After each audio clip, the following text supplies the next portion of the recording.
What's up? Just wanted to do a quick reading. I'm going to try to run through October for, let's do all the signs. If you're not the sign that I'm doing the main reading for, feel free to apply it to the house, the astrological house. 1 through 12, Aries through Pisces, because we all have 1 through 12 houses. So just Google astrological houses and you'll get a pie map chart looking thing, and it'll give you all the details of what each house sector represents. Aries represents the identity of self, Taurus is money, income, Gemini is neighbors and siblings, and etc., etc. Spirit of gratitude, joy, love, and light, highest possible messages. Should I do all signs first, or yeah, let me do an all signs reading, and then I'll break down Aries through Pisces in other videos. I haven't done pre-recorded content in a while. If I get interrupted, I'll just put this on pause, and I guess I'll just have to stitch this together. But nonetheless, guys, you already know Running Gun Tarot, all things social media. Check out the website. All the links are in the description box below. I think I'm going to try to get back to the pre-recorded format. The live streams haven't been doing so hot lately. I don't know if YouTube's doing something with the algorithm, and also I think in general people just prefer more of the kind of pre-recorded stuff, so I'm going to jump into that. Spirit of gratitude, joy, love, and light, highest possible messages at this time for the creative collective unconscious, aka all signs. Feel free to take what resonates, leave what doesn't. Reach out for one-on-one reading. All my contact info is on the website, runningguntarot.com, link below, or just shoot me a DM on one of the social medias. So the Two of Wands in the upright, this is Aries energy, springtime energy. Twos are about duality. This is looking forward to a new opportunity, a new offer, the Ace of Pentacles. This could be read within this new year. A year's time is what the Ace of Pentacles can represent. It's also an earth sign. Capricorn is the closest earth sign that we're into, starting around mid-December, late mid-December to January. Hangman is being stuck in this position of contemplation, stagnancy, but from that you see potentiality here, is what I'm getting. You see potentiality here from this Hangman perspective.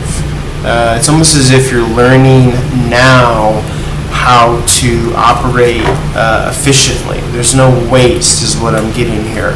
And so though this can be some sort of a discomfort in some way, shape, or form from the lifestyle that you're used to leading with the Queen of Pentacles in reverse, nonetheless, whether you know it or not, you're learning so much that you can rush forward and be victorious with the charioteer energy here. And you're just going to continue to kind of keep the party going as far as satisfaction and contemplation, and really kind of figuring out how you want to live and what kind of life that you're wanting to live is what I'm getting here. And it could be a life without a traditional kind of workforce, traditional streams of income.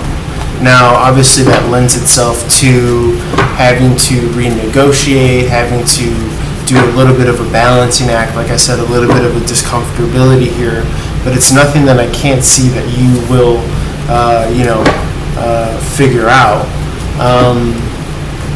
I see you figuring this out in some way, shape, or form, and this is going to be more so of a personal, quiet, internal victory. It can be that you're showing signs of keeping up with the Joneses, you are doing whatever it is that you need to do, and you're being very emotionally mature and self-aware, and you're realizing that you're not your emotions, and you're not just succumbing to the ebb and the flow of the sea emotionally. You're utilizing what's in your favor and you're discarding what's not.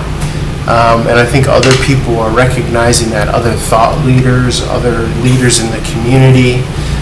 They have an eye on you, and it could be that you even come into some sort of dealing with this person. Most poignant messages. My feeling is that you're keeping out of conflict here. You're keeping out of conflict, and so you're kind of generationally bypassing a lot of bullshit. You're able to see things from a bird's eye view, is what I'm getting here. and you're able to kind of keep your sense of longevity, and you're looking at things, from the big picture. You're learning from past cycles and experiences, and you're realizing, well, okay, making these investments aren't working right now. Maybe I should start chipping away at my debt. Maybe I should open up a new credit line and put all my recurring charges on that credit line, and I'll chop down away all the kind of excess credit that I don't need or that I've overexhausted. You're really looking at the infrastructure of the business that is yourself, and you're doing away with anything that it just isn't kind of real or realistic. Same thing with relationships. You're looking at the old traditional exchanges of what a relationship is between the masculine and the feminine. Our society tends to accept that hetero men pay for women, and as opposed to this kind of more feminist 50-50 way of dealing with things, which I'm a firm believer of. I believe that it shouldn't just be up to the man to baby a woman and pay for her dinner and take her out. I think that things should be 50-50. And so that's maybe of a more modern way of looking and thinking of things. But that's my personal position on that, as far as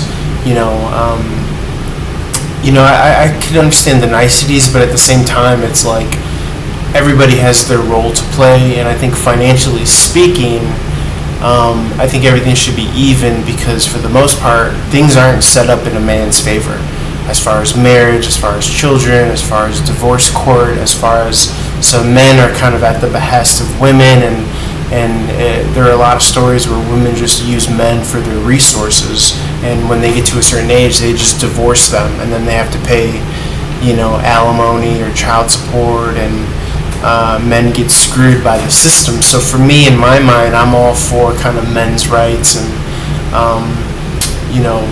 more of this kind of modern interpretation of, hey, I'm not gonna bankroll you. You're not going to be with me for what I have or my money.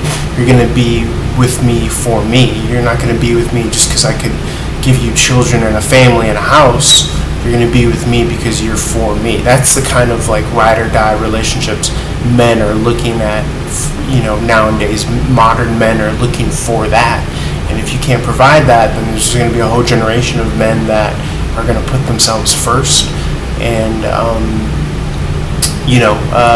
learn these kind of deep esoteric knowledges about unprogramming traditional scapes in which to orient themselves and operate themselves within the kind of modern timeline and system. And very well, because men have time on their side. It's the women that have to get their shit together and get their priorities and their values straight. And if they want to, buy into all the bullshit that they're sold, diamonds are a girl's best friend, and they have all these unrealistic expectations about men making $400,000 a year in order for them to meet their bare minimum. Again, your sex, your genitalia is not price oriented. You're not putting a price on that to be with a certain man, because then relationship and love just becomes this kind of red pill, figures, numbers, comparisons, ego, negativity, and you're only in it for what you could extract and get out, and that's not how evolution and how life should be. It should be based on something much more kind of sacred, fundamental values and virtues of the family. So yes, I mean to go on a rant, I mean to provide this kind of content. And if you are in line with me, feel free to like, share, follow. I'm going to obviously dabble some of my thoughts and stream of speech, thought pattern, consciousness, as well as tarot. So that's kind of what I'm feeling, though, is kind of seeing these old, outdated, traditions and these skewed ways of where women use men in this way, and especially out here in LA, where everything is about status, and I'm not going to touch you with a 10-foot pole unless you got a nice car, nice clothes, this and that. And at the end of the day, all that is bullshit nonsense. But if most people want to be hypnotized, and same thing for women, where they're competing for men and resources, like that's nonsense. Like just because our capitalistic system and society is built in this way doesn't mean you need to take the bait. So that's my little 10-minute rant. I'm going to move on to Aries and see what else wants to come through. Holler.